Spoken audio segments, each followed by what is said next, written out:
ಎಲ್ರಿಗೂ ಶರಣು. ನಾನು ನಿಮ್ಮ ಸುದರ್ಶನ್ ಸಂಚಾರಿ.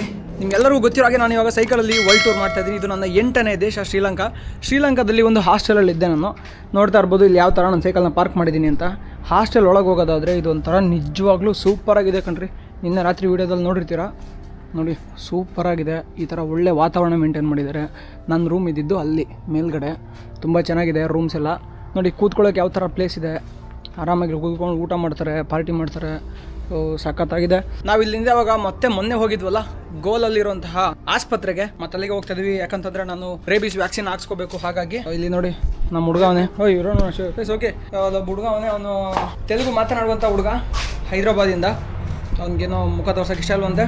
ಸಿಗೋಣ ಇವತ್ತು. ಸಖತ್ ಫನ್ ಇರುತ್ತೆ. ಇಲ್ಲಿಂದ ನಾನು ಮಿರಿಸಾ ಹೋಗ್ತಾ ಇದ್ದೀನಿ. ಹೆಚ್ಚು ಕಡಿಮೆ 30 ಕಿಲೋಮೀಟರ್ ಆಗುತ್ತೆ ಮಿರಿಸಾ. ತುಂಬ ಚೆನ್ನಾಗಿರುತ್ತೆ. ರೋಡು ಬೀಚ್ ಎಲ್ಲ ಸಖತ್ತಾಗಿದೆ. ಸಿಗೋಣ.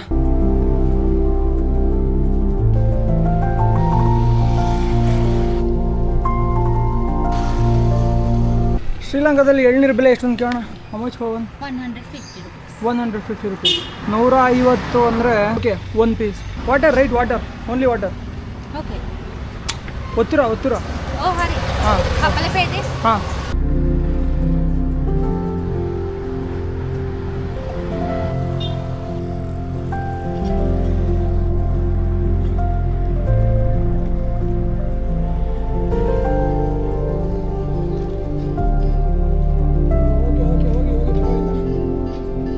ನಾವು ಬೆಳಗ್ಗೆ ನಮ್ಮ ಕಡೆ ದೋಸೆ ಇದ್ದಂಗೆ ಇಲ್ಲಿ ಆಪ ಅಂತ ಮಾಡ್ತಾರೆ. ಮೊನ್ನೆ ರಾತ್ರಿ ನಿಮಗೆ ತೋರಿಸಿದ್ದೆ. ಇವಾಗ ಅದನ್ನೇ ಅವ್ರು ನಂಗೆ ಮಾಡಿಕೊಡ್ತಾ ಇದ್ದಾರೆ. ಆಪ ಬಂದ್ಬಿಟ್ಟು ಸೇಮ್ ದೋಸೆ ಹಾಕುವಂಥ ಹಿಟ್ಟಲ್ಲೇ ಹಾಕ್ಕೊಡ್ತಾರೆ. ರಾಗಿ ಏನೋ ಮಿಕ್ಸ್ ಮಾಡಿದಂಗೆ ಇದ್ದಾರೆ ಗುರು. ಇದಕ್ಕೆ ಈ ಥರ ಅದ್ರೊಳಗೆ ಹಾಕ್ಬಿಟ್ಟು ಹಿಂಗೆ ಸುತ್ತ ತಿರುಗಿಬಿಟ್ಟು ಮೊಟ್ಟೆ ಹೊಡೆದು ಹಾಕ್ತಾರೆ ನೋಡಿ. ಈಗ ಸೂಪರ್. ಮೊಟ್ಟೆ ಹೊಡೆಯೋಕ್ಕೆ ಬರಲಿಲ್ಲ ಅವ್ರಿಗೆ ಗುರು. ಅರ್ಧಂಬರ್ಧ ಬೇಯಿಸ್ತಾರೆ ಗುರು ಮೊಟ್ಟೆ. ಅದೊಂಥರ ಆಗುತ್ತೆ. ಸೊ ಇದಕ್ಕೆ ಬೀತರ ಆಪ ಅಂತ ಕರೀತಾರೆ. ಬೀತರ ಆಪ ಅಂದರೆ ಮೊಟ್ಟೆ ಆಪ ಅಂತ. ನಾರ್ಮಲ್ ಆಗಿ ಆಪ ಅಂದರೆ ಬರೀ ಖಾಲಿ ಆಪ. ಇದು ಬೀತರ ಆಪ ಹಾಕೋದು ನೋಡಿ.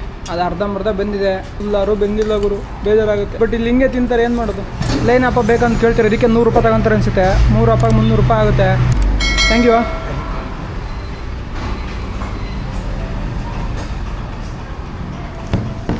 ಈ ಬಿತ್ತರ ಆಪಾಗೆ ನೆಂಚ್ಕೊಳ್ಳೋದಕ್ಕೆ ಕೆಂಪು ಚಟ್ನಿ ಕೊಟ್ಟವ್ರು ನೋಡಿ. ತಗೊಳ್ಳಿ 100 ರೂಪಾಯಿ. ನೋಡಿ ಮತ್ತದೇ ಆಸ್ಪತ್ರೆ. ಬೇಗ ವ್ಯಾಕ್ಸಿನ್ ತಗೊಂಡು ಹೋಗ್ಬಿಡ್ಬೇಕು. ಸೊ ನಾವು ವಾಟ್ ಟು ಡು. ಪಾಪ ಗುರು. ಓಕೆ, ಹೆಂಗವ್ರು ನಾವು ಮೊದಲೇ ಮುಖ ಪರಿಚಯ ಇರೋದಕ್ಕೆ ಸ್ವಲ್ಪ ಸಹಾಯ ಮಾಡ್ತಾರೆ. ಹೆಂಗೆ ಗುರು ಇಲ್ಲಿ ಜನ ತುಂಬಿ ತುಳ್ಕಾಡ್ತವ್ರೆ ನೋಡಿ. ಎಷ್ಟು ಜನ ಅವ್ರೆ. Rabies vaccination 23 room. Okay, thank you. 23ನೇ ನಂಬರ್ ರೂಮ್ಗೆ ಹೋಗಿ ಕೇಳೋರು. 23 ಎಲ್ಲಿದೆ ಇಲ್ಲಿ ma'am? 23 room number 23. Room number 23. This side? Thanks. Where are you from? I am from Karnataka, Bangalore, India. India? Yeah. Could you write ORS also? ORS. I do cycling actually. Yeah. ORS. ORS, you can get from outside. ಗುರು ಇಲ್ಲಿ ನೋಡಿ ಜನ ಹೆಂಗೆ ನಿಂತವ್ರು. ಎಷ್ಟು ಜನ ಇದ್ದವ್ರು ನೋಡಿ. ಶಿವ ಪರಮಾತ್ಮ. ಅಷ್ಟೇ ಕತೆ ಇಲ್ಲಿ ಮುಗೀತು. ಎಸ್ ಸುದರ್ಶನ್.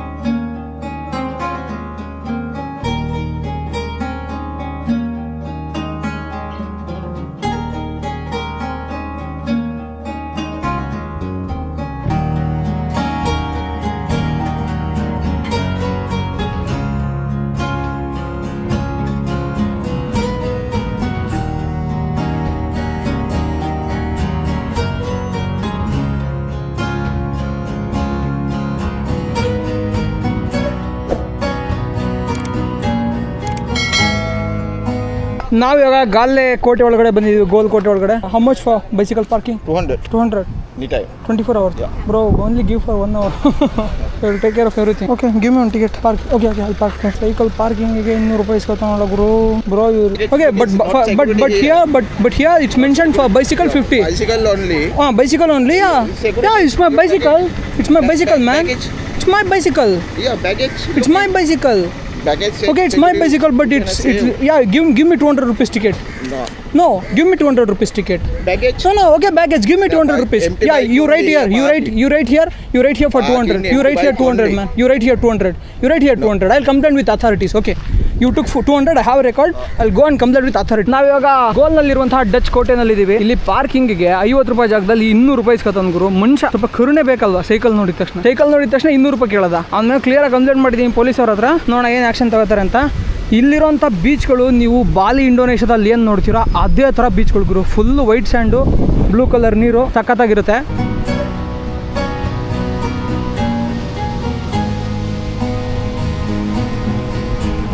ಇವಾಗ ಇವರು ಪೊಲೀಸವ್ರ ಹತ್ರ ಮಾತಾಡ್ತಿದ್ದಾರೆ. ಮೊದಲು ಪೊಲೀಸವರು ನನಗೆ ಸಹಾಯ ಮಾಡಲಿಲ್ಲ. ಆಮೇಲೆ ಹೇಳ್ದೆ ಅವ್ರಿಗೆ, ನೋಡಿ ನನ್ನ ಯೂಟ್ಯೂಬರು ಒಂದು ವಿಡಿಯೋ ಹಾಕಿದ್ರೆ ಮುಗೀತು, ಯಾವ ಟೂರಿಸ್ಟು ಬರಲ್ಲ ಅಂತ. ಅದಾದ್ಮೇಲೆ ಮತ್ತೊಂದ್ಸಲ ಪೊಲೀಸರು ಇವ್ರ ಹತ್ರ ಮಾತಾಡಿ ನನ್ನ ಕಾಸು ನನಗೆ ವಾಪಸ್ ಕೊಡ್ಸಿದ್ರು. ಈ ವ್ಯಕ್ತಿ ಕಾಸು ಕೊಡುವಾಗ 200 ರೂಪಾಯಿನೂ ಕೊಟ್ಬಿಟ್ಟು ಟಿಕೆಟ್ನು ಕೊಡೋ ಥರ ಬಂದರು. ನಾನು ಬೇಡ ಗುರು, ನಿನ್ನ ದುಡ್ಡು ನೀನು ಇಟ್ಕೊಂತೇಳಿ 50 ರೂಪಾಯಿ ಕೊಟ್ಟು ಮಿಕ್ಕಿದ್ನ ಇಸ್ಕೊಂಬಂದೆ. ನೀವು ಇಲ್ಲೇ ನೋಡ್ತಾ ಇದ್ರಲ್ಲ, ಈ ಕೋಟೆನ 1588ರಲ್ಲಿ ಪೋರ್ಚುಗೀಸರು ಕಟ್ಟೋದಕ್ಕೆ ಶುರು ಮಾಡ್ತಾರೆ. ಆದ್ರೆ ಇದನ್ನ ಕೊನೆದಾಗ ಮುಗಿಸಿದ್ದು ಡಚ್ಚರ್ ಆಗಿರೋದ್ರಿಂದ ಇದನ್ನ ಡಚ್ ಕೋಟೆ ಅಂತ ಕರೀತಾರೆ.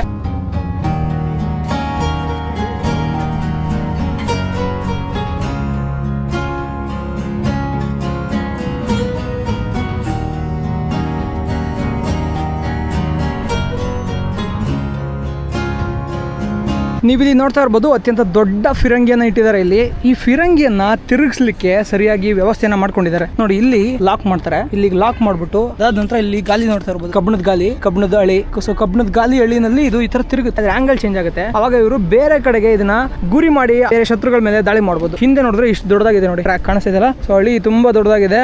ಇದನ್ನ ಮನುಷ್ಯರು ಸಹಾಯದಿಂದ ಅಥವಾ ಯಾವ್ದಾದ್ರು ಎತ್ತುಗಳ ಸಹಾಯದಿಂದ ತಿರುಗಿಸ್ತಾರೆ ಅನ್ಸುತ್ತೆ. ತಿರುಗಿಸ್ಬಿಟ್ಟು ಬರುವಂತಹ ಶತ್ರುಗಳನ್ನ ಹೊಡಿತಾರೆ.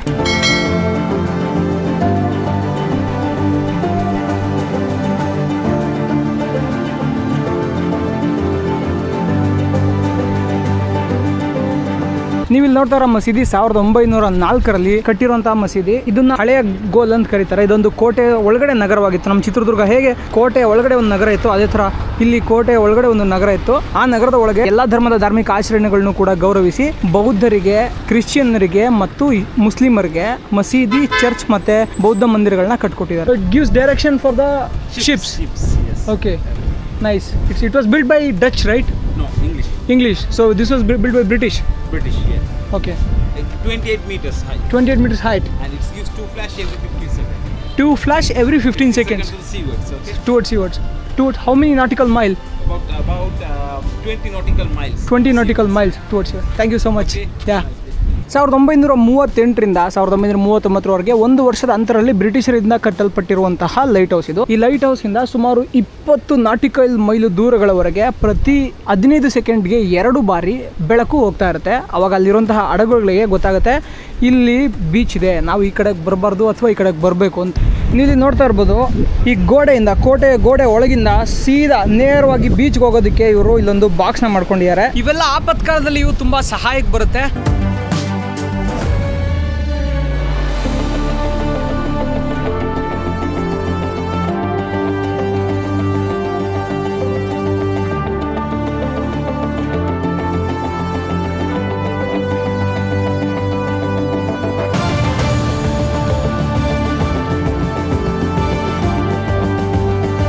ನೀವು ಈ ಕೋಟೆ ಒಳಗಡೆ ಬಂದರೆ ನಿಮ್ಗೆ ಈ ಥರದ ಕಲಾಕೃತಿಗಳೆಲ್ಲ ಸಿಗುತ್ತೆ. ನೋಡೋದಕ್ಕೆ ತುಂಬ ಅಮೂಲ್ಯವಾಗಿ ಕಾಣುತ್ತೆ ಇವೆಲ್ಲ. ನೋಡಿ ಯಾವ ಥರದ ನೋಡೋದಕ್ಕೆ ತುಂಬ ಚೆನ್ನಾಗಿದೆ. ಇದರ ಬೆಲೆ ಸ್ವಲ್ಪ ಜಾಸ್ತಿ ಇರುತ್ತೆ ಅನ್ಸುತ್ತೆ. And how much it cost for 1,000 rupees? It's 1,000 rupees. 300 ರೂಪಾಯಿ ಇದ್ರ ಬೆಲೆ. It's a rock or cement mix right? Granite. Okay. And this also made from cement, all mixing one. ನೋಡಿ, ನೀವು ಇಲ್ಲಿ ನೋಡ್ತಾ ಇರ್ಬೋದು, ಜ್ಯುವೆಲ್ ಕ್ರಾಫ್ಟ್ ಅಂತ ಒಂದು ಅಂಗಡಿ ಇದೆ. ಈ ಥರ ಎಲ್ಲೋದ್ರೂ ಇಲ್ಲಿ ಬಂಗಾರದ ಮತ್ತು ಬೆಳ್ಳಿ ಅಂಗಡಿಗಳು ನಿಮಗೆ ಕಾಣಸಿಗುತ್ತೆ. ಕಾರಣ ಏನು ಅಂತಂದರೆ, ಮೊದಲಿನ ಕಾಲದಿಂದನೂ ಇಲ್ಲಿ ವ್ಯಾಪಾರಕ್ಕೆ ಅದು ತುಂಬ ಹೆಸರುವಾಸಿಯಾಗಿತ್ತು. 2ನೇ ಶತಮಾನದಿಂದ ಇಲ್ಲಿ ವ್ಯಾಪಾರ ವಹಿವಾಟುಗಳು ನಡೀತಾ ಇತ್ತು. ಇಲ್ಲೊಂದು ಮೊದಲು ಕೂಡ ಒಂದು ಬಂದರು ಇತ್ತು 2ನೇ ಶತಮಾನದಲ್ಲಿ. ಅವಾಗಿಂದನೂ ಇಲ್ಲಿ ವ್ಯಾಪಾರ ವಹಿವಾಟುಗಳು ನಡೀತಾ ಇದ್ರಿಂದ ತುಂಬ ಬಂಗಾರದ ಮತ್ತು ವಜ್ರಾಭರಣಗಳ ವ್ಯಾಪಾರಿಗಳು ಇಲ್ಲಿಗೆ ಬರ್ತಾ ಇದ್ರು. ಇಲ್ಲಿಗೆ ಬಂದು ಅವರು ವ್ಯಾಪಾರವನ್ನ ಮಾಡ್ತಾ ಇದ್ರು. ಇದೊಂದು ನಗರ ಅನ್ನೋದಕ್ಕಿಂತ ಹೆಚ್ಚಾಗಿ ಒಂದು ಮಾರುಕಟ್ಟೆ ಆಗಿತ್ತು. ನಗರ ಸಂಪೂರ್ಣವಾಗಿ ಒಂದು ಮಾರುಕಟ್ಟೆ ಆಗಿತ್ತು. ಈ ಮಾರುಕಟ್ಟೆಯಲ್ಲಿ ಮೊದಲಿಂದನೂ ವ್ಯಾಪಾರ ನಡೀತಾ ಇದ್ದಿದ್ರಿಂದ ಅದನ್ನ ಹಾಗೆ ಕ್ಯಾರಿ ಫಾರ್ವರ್ಡ್ ಮಾಡ್ತೀವಿ. ಇದು ನೋಡೋದಾದ್ರೆ ಸಾಂಬಾರು ಪದಾರ್ಥಗಳ ಅಂಗಡಿ. ಇಲ್ಲಿ ನಮಗೆ ಹಲವಾರು ಸಾಂಬಾರು ಪದಾರ್ಥಗಳು ಸಿಗುತ್ತೆ. ನೀವು ಇಲ್ಲಿ ನೋಡ್ತಾ ಇರ್ಬೋದು ಗರಂ ಮಸಾಲ, ಕರಿ ಪೌಡ್ರು, ಏಲಕ್ಕಿ, ಮಾಂಸದ ಮಸಾಲ, ಅರಿಶಿಣ ಪುಡಿ, ನೋಡಿದ್ರೆ ನೀವು ಚಕ್ಕೆ ಇದೆ. ಈ ತರ ಎಲ್ಲಾ ರೀತಿಯ ಮಸಾಲ ಪದಾರ್ಥಗಳನ್ನ ಇವರು ಮಾರಾಟ ಮಾಡ್ತಿದ್ದಾರೆ. ಇನ್ನು ಈ ಗಾಲೆ ಕೋಟೆ ಒಳಗಿದ್ದಂತಹ ಒಂದು ನಗರ ತುಂಬಾ ಸುಸಜ್ಜಿತವಾಗಿ ನೀವು ನೋಡ್ತಾ ಇರ್ಬೋದು ಎಷ್ಟು ಚೆನ್ನಾಗಿ ಇವರು ಯೋಜನೆಯನ್ನ ಹಾಕಿ ಮಾಡಿದ್ದಾರೆ ಅಂತ. ಸಾಲು ಕರೆಕ್ಟ್ ಆಗಿ ಮಾಡಿದ್ದಾರೆ. ಇಲ್ಲೊಂದ್ ಸಾಲು, ನೆಕ್ಸ್ಟ್ ಇನ್ನೊಂದ್ ಸಾಲು, ಇಲ್ಲೊಂದ್ ಸಾಲು, ಪಕ್ಕದಲ್ಲಿ ಇನ್ನೊಂದ್ ಸಾಲು, ತರ ಪ್ರಾಪರ್ ಆಗಿ ಪ್ಲಾನ್ ಮಾಡಿದಂತಹ ಸಿಟಿ ಇದು. ಶ್ರೀಲಂಕಾದಲ್ಲಿ ಈ ರತ್ನದ ಕಲ್ಲುಗಳು ಸಹ ತುಂಬಾ ಪ್ರಸಿದ್ಧಿ. ನೋಡ್ತಾ ಇರ್ಬೋದು ಕ್ವಾಡ್ಸ್ ಅಂತ ಕರೀತಾರೆ ಇದಕ್ಕೆ.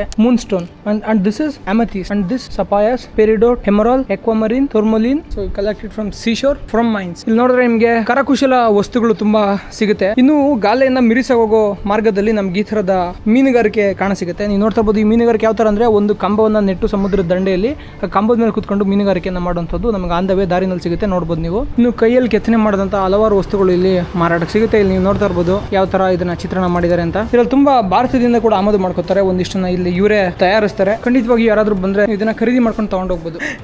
No issues. RCB ಈ ಸಲ ಕಪ್ ನಮ್ದೆ. ಯು ಕ್ಯಾನ್ ಸೇ ಈ ಸಲ ಕಪ್ ನಮ್ದೆ. Yeah, but we don't do fraud like CSK, no? CSK do fixing. Rajasthan Royals do fixing. In 2016 only. Yeah, okay, but bro, if you steal this also, you call thief. If you steal all your store also, you call thief, right? So, thieves is thieves. Hopefully this time. Yeah, we'll win the cup.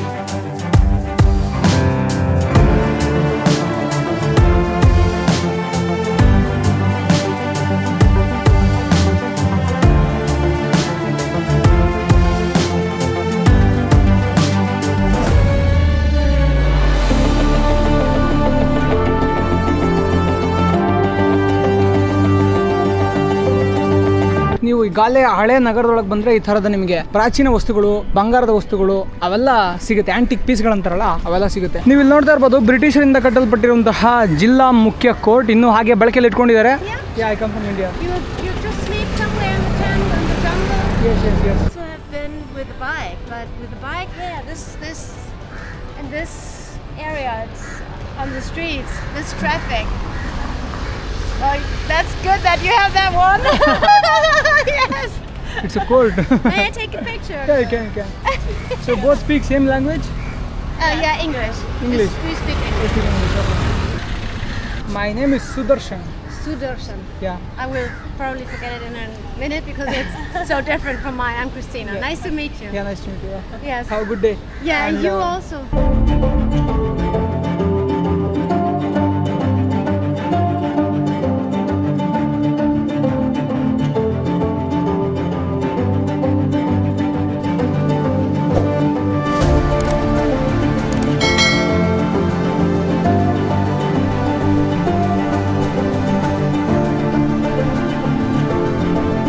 ನಾವು ಈ ಕೋಟೆ ಅಥವಾ ನಗರದೊಳಗೆ ನೋಡಲೇಬೇಕಾದಂತಹ ಇನ್ನೊಂದು ಮುಖ್ಯ ಸ್ಥಳ ಅಂತಂದ್ರೆ ಈ clock tower. ಗುರು ನೋಡ್ ಗುರು, ಅಣ್ಣ ಹೆಬ್ಬ ಬಿಟ್ಕೊಂಡು ಆಟ ಆಡ್ತಾನೆ. ಕೋತಿ ಒಂದು ಇಟ್ಕೊಂಡು ಒಂದ್ ಜೊತೆಗೆ ಪಾಪ ಅದು ಸೊಂಟಕ್ಕೆಲ್ಲ ದಾರ ಕಟ್ಬಿಟ್ಟು. ನಾವು ಈ ಕ್ಲಾಕ್ ಟವರ್ ಬಂದ್ರೆ ನಮ್ಗೆ ಇಲ್ಲಿಂದ ನೇರವಾಗಿ ಎದುರಿಗೆ ನೋಡಿದ್ರೆ ನಮ್ಗೆ ಗಾಲೆ ನಗರದ ವ್ಯೂ ಸಿಗುತ್ತೆ. ಇದು ಸುತ್ತ ಕೋಟೆ ನಡುವೆ ನಗರ.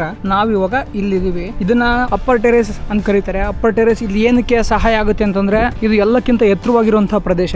ಇಲ್ಲಿಂದ ಬರುವಂತಹ ದಾಳಿ, ಸುತ್ತಮುತ್ತ ಬರುವಂತಹ ಶತ್ರುಗಳ ಆಕ್ರಮಣವನ್ನ ನೋಡ್ಲಿಕ್ಕೆ ತುಂಬಾ ಸಹಾಯ ಮಾಡುತ್ತೆ. ಮತ್ತೆ ಇಲ್ಲಿಂದ ಫಿರಂಗಿ ಇಟ್ಟು ಉಡಾಯಿಸ್ಲಿಕ್ಕೆ ದೊಡ್ಡ ಕಮಾನ್ಗಳನ್ನ ಮಾಡಿದ್ದಾರೆ. ಇಷ್ಟು ದೊಡ್ಡದು ಫಿರಂಗಿನ ಉಡಾಯಿಸುವಾಗ ಅದು ಪ್ರಾಪರ್ ಆಗಿ ಹೋಗ್ಬೇಕಲ್ಲ, ಸ್ವಲ್ಪ ಆಚೆ ಗೋಡೆ ಹೊಡೆದು ಇಲ್ಲೇ ಬೀಳ್ಬಾರ್ದು ಅನ್ನೋ ಉದ್ದೇಶಕ್ಕೆ ಅಲ್ಲಿ ತುಂಬಾ ದೊಡ್ಡದಾಗಿ ಮಾಡಿದ್ದಾರೆ. ಕ್ಲಾಕ್ ಟವರ್ ಇಂದ ಎದುರಿಗಿರುವಂತಹ ಈ ಜಾಗವನ್ನ ಮೂನ್ ಬಾಸ್ಟನ್ ಅಂತ ಕರೀತಾರೆ. ಮೂನ್ ಬಾಸ್ಟನ್ ಅಂದ್ರೆ ಭೂಮಾರ್ಗದಿಂದ ಬರುವಂತಹ ದಾಳಿಗಳನ್ನ ತಡೆಯೋದಕ್ಕೆ ಮಾಡಿರುವಂತಹ ಜಾಗ ಇದು. ಇಲ್ಲಿರುವಂತಹ ಸ್ಥಳಗಳಲ್ಲಿ ಎಲ್ಲದಕ್ಕಿಂತ ತುಂಬಾ ಎತ್ತರವಾಗಿದೆ. ಇದೇ ಮನೆ ಒಳಗಡೆ ಸಿಡಿಮದ್ದಿನ ಪುಡಿಯನ್ನ ತಯಾರು ಮಾಡ್ತಾ ಇದ್ರು. ಗನ್ ಪೌಡರ್ ಅಂತ ಕರೀತಾರಲ್ಲ, ಆ ಗನ್ ಪೌಡರ್ ನ ಒಳಗಡೆ ತಯಾರು ಮಾಡ್ತಾ ಇದ್ರು. ನಾವೆಲ್ಲೇ ನೋಡ್ತಾ ಇದೀವಿ, ಇದನ್ನ ಸ್ಟಾರ್ ಬಾಸ್ಟನ್ ಅಂತ ಕರೀತಾರೆ. ಇದು ಕೂಡ ಭೂಮಾರ್ಗದಿಂದ ಬರುವಂತಹ ದಾಳಿಗಳನ್ನ ತಡೆಯೋದಕ್ಕೆ ಮಾಡಿರುವಂತಹ ಒಂದು ನಿರ್ಮಾಣ.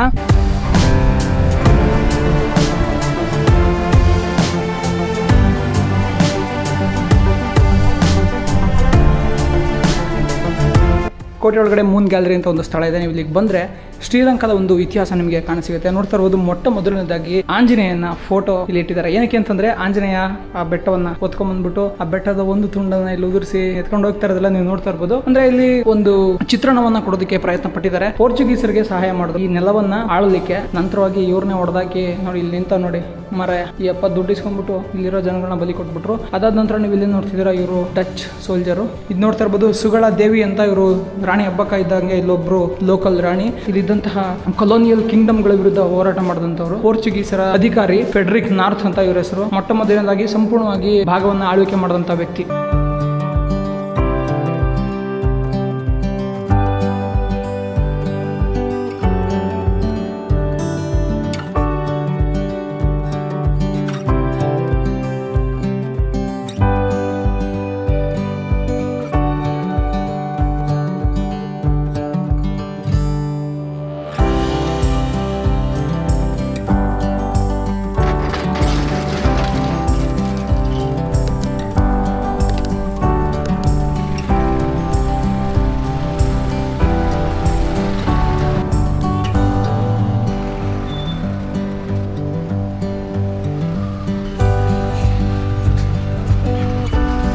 ನೋಡಿ ಕೆಳಗಡೆ ಸಮುದ್ರ ಕಾಣಿಸ್ತಿದೆ. ನಾವು ಇವಾಗ ಒಂದು ಬೆಟ್ಟದ ಮೇಲೆ ಇದೀವಿ. ಈ ಬೆಟ್ಟದ ಮೇಲೆ ಇವಾಗ ಒಂದು ಜಾಪನೀಸ್ ಪಗೋಡ, ಅಂದ್ರೆ ಈ ಪಗೋಡಗೆ ಒಂದು ಹೆಸರು ಕೊಟ್ಟಿದ್ದಾರೆ, ಪೀಸ್ ಪಗೋಡ ಅಂತ. ಈ ಪೀಸ್ ಪಗೋಡನ ಸ್ಥಾಪನೆ ಮಾಡಿದ್ದಾರೆ. ಈ ಬೆಟ್ಟ ಇಲ್ಲಿಗೆ ಬರೋದಕ್ಕೆ ಕಾರಣ ಅದು ಕರ್ನಾಟಕದವ್ರು. ಹೇಗೆ ಅಂತ ಹೇಳೋದಾದ್ರೆ ಇಲ್ಲವರೇ ನೋಡಿ ಅದಕ್ಕೆ ಕಾರಣ ಆಂಜನೇಯ. ಇವರು ಆ ಬೆಟ್ಟವನ್ನ ಎತ್ಕೊಂಡು ಹೋಗ್ಬೇಕಾದ್ರೆ ಆ ಬೆಟ್ಟದ ಒಂದು ತುಂಡು, ಸಂಜೀವಿನಿ ಬೆಟ್ಟದ ತುಂಡು ಇಲ್ಲಿ ಬಿದ್ದಿರುತ್ತೆ. ಅಂದ್ರೆ ರಾಮ ಮತ್ತು ರಾವಣನಿಗೂ ನಡೆಯುವಂತಹ ಯುದ್ಧದಲ್ಲಿ ಲಕ್ಷ್ಮಣನಿಗೆ ಗಾಯ ಆದಾಗ ರಾಮ ಅವರು ನಮ್ಮ ಆಂಜನೇಯ ಅವ್ರನ್ನ ಹಿಮಾಲಯಕ್ಕೆ ಕಳಿಸ್ತಾರೆ, ಸಂಜೀವಿನಿ ಬೆಟ್ಟ ಎತ್ಕೊಂಡ್ ಬನ್ನಿ ಅಂತ. ಆ ಸಂಜೀವಿನಿ ಬೆಟ್ಟ ಎತ್ಕೊಂಡ್ ಬರ್ಬೇಕಾದ್ರೆ ಒಂದು ತುಂಡು ಇಲ್ಲಿ ಬಿದ್ದಿರುತ್ತೆ. ಹಾಗಾಗಿ ಇದನ್ನ ಸಂಜೀವಿನಿ ಬೆಟ್ಟ ಅಂತ ಕರಿತಾ ಇದ್ರು ಮೊದಲು. ಇವಾಗ ಇಲ್ಲೊಂದು ಪಗೋಡ ಮಾಡ್ಬಿಟ್ಟು ಇದು ಬೌದ್ಧ ಕೇಂದ್ರ ಅಂತ ಬಿಂಬಿಸುವ ಪ್ರಯತ್ನ ಮಾಡ್ತಿದ್ದಾರೆ. ಇದು ಪ್ರತಿಯೊಂದು ಕ್ಷೇತ್ರದಲ್ಲಾಗುವಂತಹ ಒಂದು ಸಾಮಾನ್ಯ ವಿಷಯ. ಅಂದ್ರೆ ಯಾರ ಕೈಲಿ ಅಧಿಕಾರ ಇರುತ್ತೋ ಅವರು ಅವ್ರಿಗೆ ಬೇಕಾದ ರೀತಿಯಾಗಿ ಅದರ ಇತಿಹಾಸವನ್ನ ಬದಲಾಯಿಸ್ತಾರೆ. ಹಾಗಾಗಿ ಅಲ್ಲಿ ದೊಡ್ಡದೊಂದು ಪಗೋಡ ನಿರ್ಮಾಣ ಮಾಡಿದ್ದಾರೆ. ಚಿಕ್ಕದಾಗಿ ಒಂದು ಆಂಜನೇಯನ ವಿಗ್ರಹವನ್ನು ಕೂಡ ಇಲ್ಲಿ ಇಟ್ಟಿದ್ದಾರೆ. ಓಕೆ, ಕರ್ನಾಟಕದವ್ರು ಬಂದವ್ರೆ. ಮಾಡ್ಬೋದಾ? ಮಾಡ್ಬಾರ್ದು? ಓಕೆ, ಯಾವ ಊರು ನಿಮ್ದೆಲ್ಲ? ಮಂಜುನಾಥ್. ಓಕೆ, ಯಾವ ಪಿಕ್ಚರ್ ಮಾಡಿದ್ದಾರೆ? ನಾವು ಸೀರಿಯಲ್ ಸಿನಿಮಾಗಳು ಮಾಡ್ತಾ ಇರ್ತೀವಿ. ಸೀರಿಯಲ್ ಪ್ರೀತಿಯಿಂದ ಸೀರಿಯಲ್ ಮಾಡಿದ್ದೀವಿ, ಸೂಪರ್ ಪಿಕ್ಚರ್ ಮಾಡಿದ್ದೀವಿ, ಲಿಪ್ಕೋಡ್ಲ ಪಿಕ್ಚರ್ ಮಾಡಿದ್ದೀವಿ. ಹಂಗೆ ಸಣ್ಣ ಪುಟ್ಟ ಕ್ಯಾರೆಕ್ಟರ್ ಮಾಡ್ಕೊಂಡು ಭೀಮಾ ಅಂತ ನಮ್ಮ ಯಜಮಾನ್ರು ಗೋಪಿ ಅಂತ, ನಂಜೇಗೌಡ ಅಂತ. ಓಕೆ, ಒಳ್ಳೆ ಬೌಲರ್. ಎಲ್ಲ ಕ್ರಿಕೆಟ್ ಮ್ಯಾಚ್ಗೋಸ್ಕರ ಬಂದ್ವಿ ಇಲ್ಲಿ. ಓ ಸೂಪರ್. ಶ್ರೀಲಂಕಾದಲ್ಲಿ ಮ್ಯಾಚ್ ಆಡಿದ್ವಿ. ಓಕೆ, 40+ ಮ್ಯಾಚ್ಗಳು. ಓಕೆ, ಈಗ ಸಂಜೀವಿನಿ ಬೆಟ್ಟ ನೋಡಕ್ ಬಂದಿದ್ದೀವಿ. ಸೂಪರ್. ನೀವು ನಮ್ಗೆ ಇವಾಗ ಸಿಕ್ಕಿದ್ದು ತುಂಬಾ ಖುಷಿ ಆಗಿದೆ. ನಂಗೂ ಖುಷಿ ಆಯ್ತು. 10 ದಿವಸ ಆಗಿತ್ತು ಕನ್ನಡನೇ ಮಾತಾಡಿರಲಿಲ್ಲ. ನಾವು ಶ್ರೀವತ್ಸ ಅಂತ. ಓಕೆ, ನಾವು ಇಲ್ಲೇ ಕ್ರಿಕೆಟ್ ಆಡಕ್ ಬಂದಿವಿ ನಮ್ಮ ಫ್ರೆಂಡ್ಸ್ ಜೊತೆ ಎಲ್ಲ. ಇವಾಗ ಕ್ರಿಕೆಟ್ ಮ್ಯಾಚ್ ಆಡಿದ್ರಿ? ನೆನ್ನೆ ಆಯ್ತು, ಇವತ್ತು ರೆಸ್ಟ್ ನಮ್ಗೆ, ನಾಳೆ ಇದೆ. ಓ ಸೂಪರ್. ಆಮೇಲೆ ನಿಮ್ಮ ಹೆಸರು ಸರ್? ನನ್ನ ಹೆಸರು ಸಿದ್ದು ಅಂತೇಳಿ. Okay, super.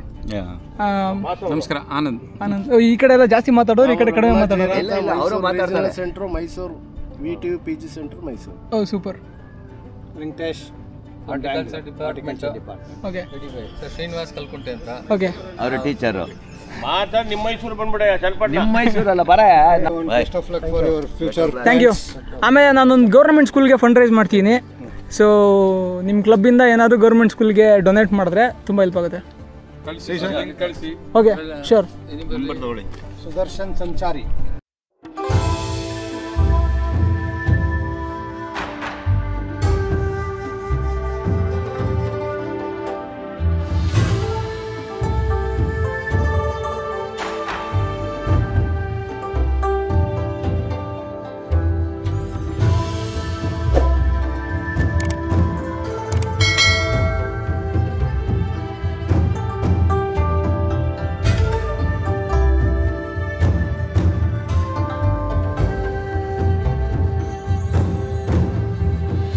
How much does it cost? Yeah, one piece. 50. Okay, give it. ನಾವೀಗ ಉನವತ್ತುನ ಅನ್ನೋ ಒಂದು ಬೀಚ್ಗೆ ಬಂದಿದ್ದೀವಿ. ವರ್ಲ್ಡ್ ಕ್ಲಾಸ್ ಬೀಚ್ಗಳಲ್ಲಿ ಇದು ಕೂಡ ಒಂದು. ಬೀಚ್ ಮಾತ್ರ ಸೂಪರ್ ಆಗಿರುತ್ತೆ. ನಾನು ನಿಮಗೆ ಆಗ್ಲೇ ಹೇಳಿದೆ ವರ್ಲ್ಡ್ ಕ್ಲಾಸ್ ಬೀಚ್ ಅಂತ. ಇಲ್ಲಿ ನೋಡ್ತಾ ಇರ್ಬೋದು, ಇಲ್ಲಿ ಜೆಟ್ ಸ್ಕೀ ಎಲ್ಲ ಆಡ್ತಿದ್ದಾರೆ. ಬೀಚ್ ಮಾತ್ರ ತುಂಬಾ ಚೆನ್ನಾಗಿದೆ, ಸಖತ್ ಎಂಜಾಯ್ ಮಾಡ್ತೀರಾ ನೋಡಿ.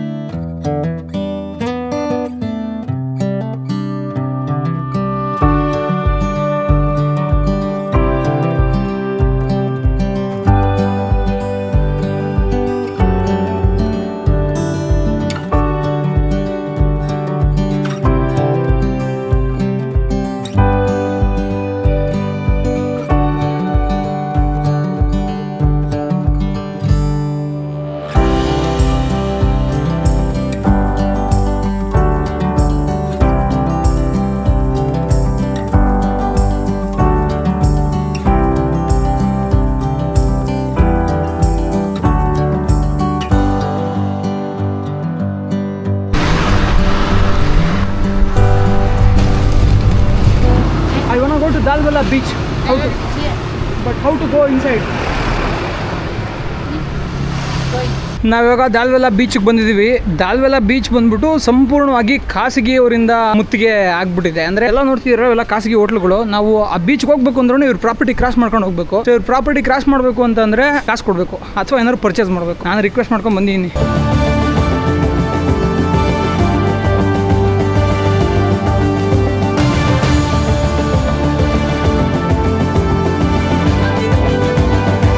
ನಾವು ಇವಾಗ the famous rope swing activity ಮಾಡೋದಕ್ಕೆ ಹೋಗ್ತಾ ಇದ್ದೀವಿ. ಒಂದು 500 ರೂಪಾಯಿನ ಚಾರ್ಜ್ ಮಾಡ್ತಾರೆ ಅಂತ ಕೇಳ್ಪಟ್ಟಿದ್ದೀನಿ.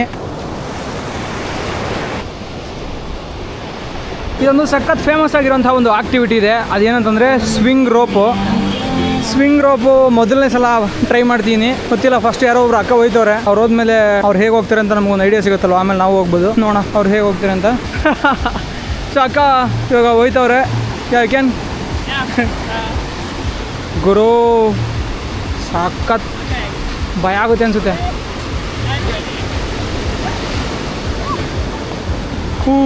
ಸೂಪರಾಗಿರುತ್ತೆ ಗುರು. ಬಿದ್ದರೆ ಮಾತ್ರ ಗೋವಿಂದ. ಸಖತ್ತಾಗಿ ಟ್ರೈ ಮಾಡೋರು ನೋಡಿ. ಇದನ್ನ ಈ ಮರಕ್ಕೆ ಸಪೋರ್ಟಿವಾಗಿ ಇನ್ನೊಂದೆರಡು ಮರ ಕಟ್ಟೋರೆ ಅಲ್ಲಿ, ಏನೂ ಆಗಬಾರ್ದು ಅಂತ. ಸಖತ್ತಾಗಿದೆ. ಸ್ವಿಂಗ್ ಮಾಡೋದಕ್ಕೆ ಇರೋಂಥ ರೋಪು. ನಾವು ಒಂದು ಕಾಲನ್ನ ಇಲ್ಲಿ ಇಟ್ಕೊಂಡು ಆಮೇಲೆ ಬಿಗಿಯಾಗಿ ಇಟ್ಕೊಂಡು ಆಮೇಲೆ ಸ್ವಿಂಗ್ ಮಾಡಬೇಕು. Bro first you record normally, then I will try. Okay,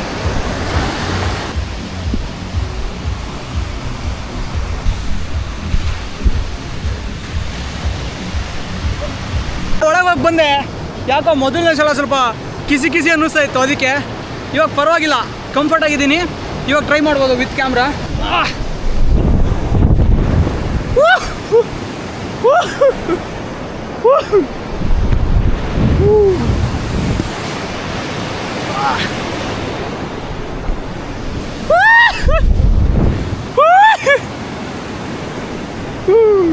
ಸಖತ್ತಾಗಿದೆ ಗುರು.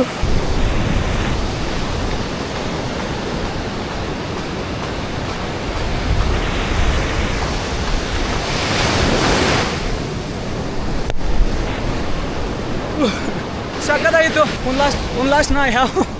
One last try I have.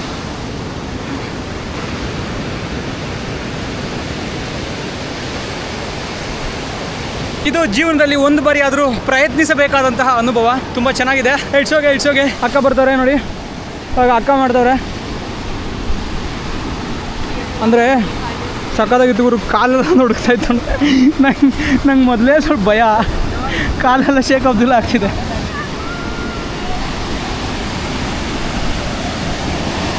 ಹೆಜ್ಜೆಯ ಮೇಲೊಂದು ಹೆಜ್ಜೆಯ ನಿಕ್ಕುತ್ತ ಭಾಗ್ಯದು ಲಕ್ಷ್ಮೀ ಬಾರಮ್ಮ, ನಮ್ಮಮ್ಮ ನೀ ಸೌಭಾಗ್ಯದು ಲಕ್ಷ್ಮೀ ಬಾರಮ್ಮ. ಬೀಚ್ ಮಾತ್ರ ಸಖತ್ತಾಗಿದೆ.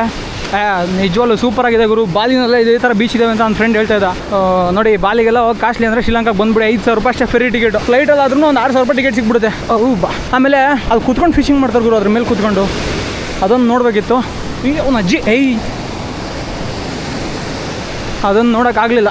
ಸಂಜೆ ಆಗಿದೆ. ನಿಮಗೆ ಇನ್ನೊಂದೇ ಒಂದು ಸ್ಥಳವನ್ನು ತೋರಿಸೋದು ಬಾಕಿ ಇದೆ. ಏನಂದರೆ ಆ ಕಂಬದ ಮೇಲೆ ಕೂತ್ಕೊಂಡು ಫಿಶಿಂಗ್ ಮಾಡ್ತಾರಲ್ಲ, ಅದು. ಅಲ್ಲಿಗೆ ಹೋಗೋಣ. ಪ್ರಮೋಟ್. ಓಕೆ, ಸೊ ಇವ್ರು ಪ್ರಾಪರ್ಟಿನ ಪ್ರಮೋಟ್ ಮಾಡಿ ಅಂತ ಹೇಳ್ತಾರೆ. ನೀವು ನೋಡ್ತಾ ಇರ್ಬೋದು, ಪ್ರಾಪರ್ಟಿ ಬೀಚ್ ಸೈಡ್ಗೆ ಇದೆ. ಪಾಪ ನನಗೆ ಒಳಗೋಗಿ ಜಾಗ ಕೊಟ್ಟರು. ಸೊ ಪ್ರಾಪರ್ಟಿ ಹೆಸರು ಬಂದುಬಿಟ್ಟು ಶಾಂತಿ ಬೀಚ್ ರೆಸಾರ್ಟ್ ಅಂತ. ಬನ್ನಿ, ಒಳ್ಳೆ ಜನ, ಒಳ್ಳೆ ಮನ. ಸಂಜೆ ಆಗ್ತಿದೆ. ಮಿರಿಸಾದಲ್ಲಿ ಬೇರೆ ಹಾಸ್ಟೆಲ್ನ ಏನು ಬುಕ್ ಮಾಡ್ಕೊಂಡಿಲ್ಲ. ಎಲ್ಲರೂ ಒಂದು ಉಳ್ಕೊಳ್ಳೋದು ಜಾಗ ನೋಡಬೇಕು. ಒಳ್ಳೆ ಸನ್ಸೆಟ್ ಗುರು. ಸೂಪರಾಗಿದೆ ನೋಡ್ರಪ್ಪ ಸನ್ಸೆಟ್ಟು. ಕಣ್ ತುಂಬ್ಕೊಂಬಿಡಿ, ಸ್ಕ್ರೀನ್ಶಾಟ್ ತಗೊಂಬಿಡಿ. ಸರ್ಕಳ ಗುರು. ಸಕ್ಕತ್ತಾಗಿದೆ ಗುರು. ಸೂಪರಾಗಿದೆ ಗುರು. ಈ ಥರದೊಂದು ಸನ್ಸೆಟ್ ನೋಡ್ಬೇಕಿತ್ತೇನೋ ನಾನು. ಅದಕ್ಕೆ ಬನ್ನಿ. ಬೀಚ್ ಮಾತ್ರ ನೋಡಿ ಸಖತ್ತಾಗಿ ಒಳ್ಳೊಳ್ಳೆ ಬೀಚ್ ಇದೆ. ನಿಮಗೆ ಇದೆಲ್ಲ ಪ್ಲೇಸ್ಗಳು ಲಿಸ್ಟ್ ಬೇಕು ಅಂದರೆ ನಾನು ಡಿಸ್ಕ್ರಿಪ್ಷನಲ್ಲಿ ಒಂದು ನಂಬರ್ ಹಾಕಿರ್ತೀನಿ. ಶ್ರೀಲಂಕಾ ಎಲಿಗೆನ್ಸ್ ಅಂತ. ಇನ್ಸ್ಟಾಗ್ರಾಮಲ್ಲಾದರೂ ನೀವು ಅವ್ರನ್ನ ಕಾಂಟ್ಯಾಕ್ಟ್ ಮಾಡ್ಬೋದು, ಅಥವಾ ವಾಟ್ಸಪ್ಪಲ್ಲಾದರೂ ಕಾಂಟ್ಯಾಕ್ಟ್ ಮಾಡ್ಬೋದು. ಕ್ಷಣದಿಂದ ಕ್ಷಣಕ್ಕೂ ಬಾನು ರಂಗುಗೊಳ್ತಾ ಇದೆ. ನೀವು ನೋಡ್ತಾ ಇರ್ಬೋದು. ಒಳ್ಳೆ ಸನ್ಸೆಟ್ ಮಾತ್ರ. ಇತ್ತೀಚಿನ ದಿನಗಳಲ್ಲಿ ನೋಡಿದಂತಹ ಅತ್ಯುತ್ತಮ ಸೂರ್ಯಾಸ್ತ ಇದೆ.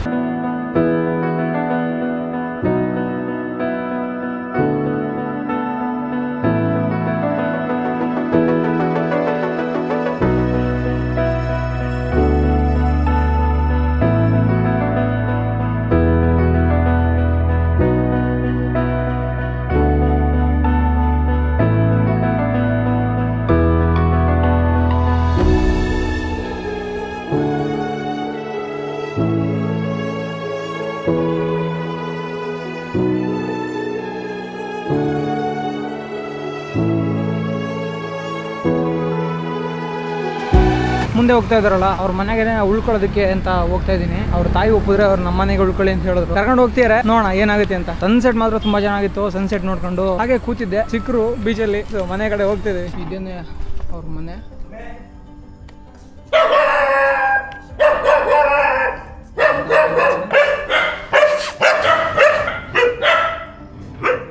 Can see here. You came from Bangalore. Yeah, Bangalore. So this is article about me. You can read it. So that this is I took this photo in Vietnam and Cambodia border. Yeah. Your name? Yeah, it's my name. And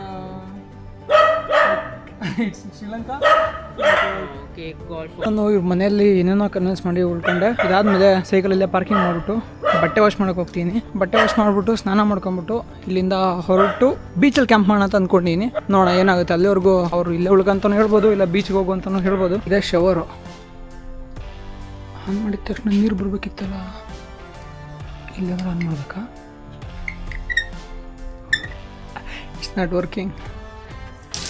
ಓ, ಇಲ್ಲಿ ಮಾತ್ರ ಬರ್ತಿದೆ ನೀರು, ಮೇಲ್ಗಡೆ ಬರ್ತಿಲ್ಲ.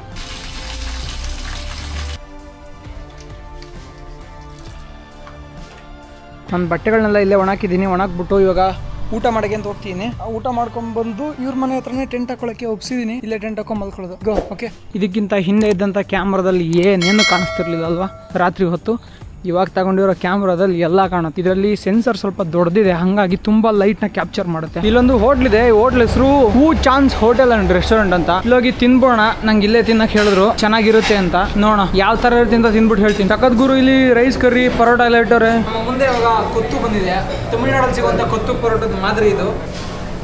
ಓ, too right can't use tomorrow. ನೋಡಿ ಇಲ್ಲಿ ಬಾಳೆಹಣ್ಣು ಕೊಟ್ಟವ್ರು, ನಂಗೆ ಫ್ರೀಯಾಗಿ ಕೊಟ್ಟವ್ರೆ. ಜಾಸ್ತಿ ಹಣ್ಣಾಗಿದೆ ಅಂತೆ, ಅದಕ್ಕೆ ಫ್ರೀಯಾಗಿ ಕೊಟ್ಟವ್ರೆ. ಮಗೆ ನಾಮ ಸುದರ್ಶನ. ನಿಮ್ಮ ಹೆಸರು? ನಾಮ ಮಗೆ ನಾಮ ಸುದರ್ಶನ. ನಾಮ ತಿನುಷಾ. ಸೊ ಅಕ್ಕಂಗೊಂದು ಥ್ಯಾಂಕ್ಸ್ ಹೇಳಿ ತಿನುಷಾ ಅಕ್ಕಂಗೆ. Thank you.